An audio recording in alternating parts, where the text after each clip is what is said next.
My name is Chantal Heijnen. I'm a photographer and I live in the Bronx, New York.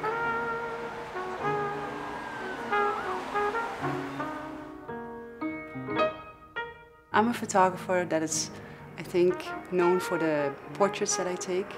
I think by photographing the Bronx, what I'm doing here, I hope also to create this kind of document that when you look back in 20 years' time, that you have a feeling like, wow, that's a visual document. Now I can visualize or imagine how it was like living in the Bronx, in University Heights, in this particular place.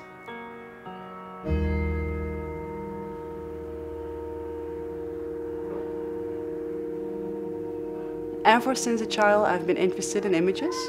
If we would go and visit places with my parents, to my family, I would always ask for the family albums and then we'd go back in time and look at images. I was very interested in that since I was very young. And then during high school, I knew that I wanted to study photography.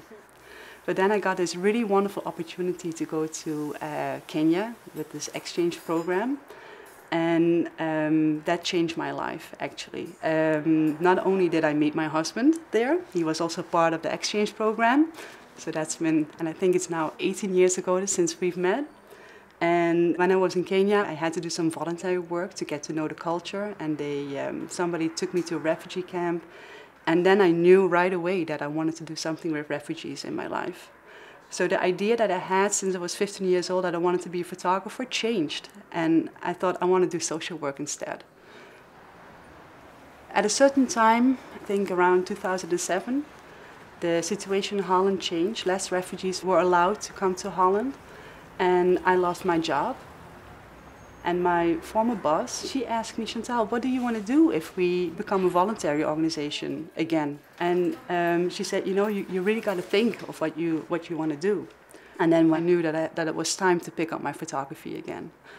So I went back to school for 3 years. At that time, we were already traveling to New York quite a bit. And it was so easy to decide to make my graduation project this Wrong Side series. So I graduated with honors. People were really enthusiastic about the work. So that was a big motivation for me to continue on the project and to actually move to New York and start a new career and a whole new adventure.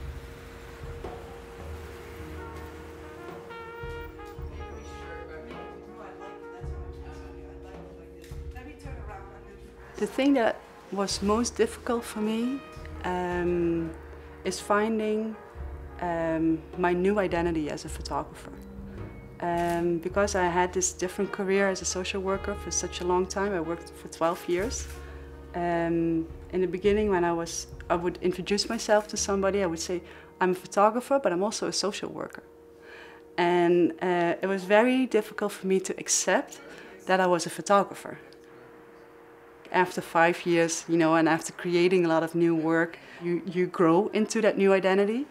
But there was also a little bit of feeling guilty that being a photographer gave me a feeling that it was maybe a little bit selfish. And even though it is about people, it's still also your body of work and finding that right balance.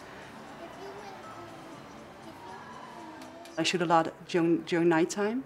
Because what I realize when you live here is that a lot of things are happening at night. During the day, people are going to work. And then at night, for me, the neighborhood is like vibrant and it's alive. And people are outside, especially in the summer. And what I really like is to go to people's homes. Because I think it gives a full picture of somebody. You can photograph somebody out on the street, which is really nice.